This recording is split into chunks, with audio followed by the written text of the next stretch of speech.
You do know the secret to a long marriage, right? You can be happy or you can be right. You don't get both. All right. Yeah.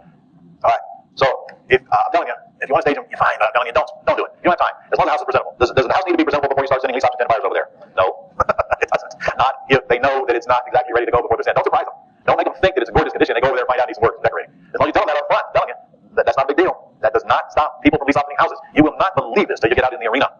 Let them do the work, but just tell them. In fact, make it sound worse than it is. Make it sound worse than it is. When you go, oh, this ain't near that they described. We can do this. We can do this on a weekend, honey. And they probably can. Remember, there's a huge difference between somebody who can qualify for a loan and somebody who can't in their thinking process when they're buying a house. When they can qualify, man, they are picky and a pain in the ass.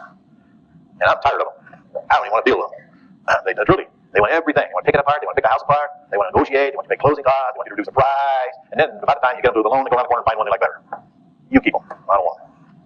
I've had about 600 of them. That's enough. I paid my dues. Okay, your countertop sales force on the next page. That is kind of important. But frankly, we don't even get that done before they're done most of the time. You should put this stuff on the fact sheet, like on the page, the next page. You see, the page 110 is nothing more than a Craigslist page that Barbara actually created. She's here somewhere for one of our houses. That's my sister. Just a Craigslist page. Good enough.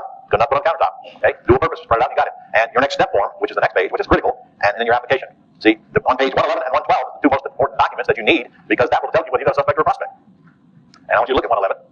It's a really cool document that you leave on the countertop, and it says, yes, I like the home, or no, I'm not interested, but put me on your buyer's list. And then it asks, down number 1, how much money you got? And then number 2, it says, I know you lied at number 1, so how much more can you get? Sort of. And number 3 says, what date do you want to move in? Because if it's 3 months from now, do I have a prospect worth messing with? Nope, waste of time. And then what's the most you can pay per month?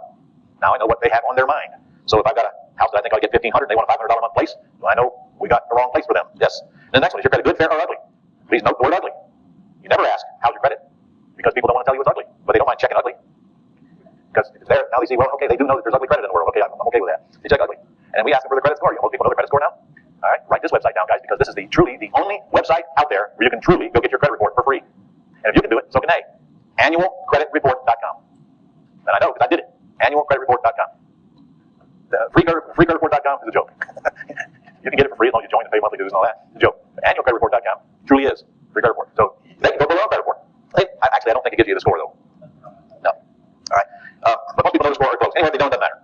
So if they check up here that they got $10,000 to put down on a house, but their credit score is ugly, what do I see? I got me one here. By the way, what's the very first line that I look at? Correct. Number 1 and number 2. Number 1 and number 2. Because if I don't see money there, I don't care about the rest. All right, so you see how important that form is.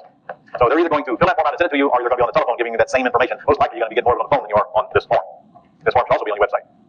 And the next page is simply the application. The application, look how short it is.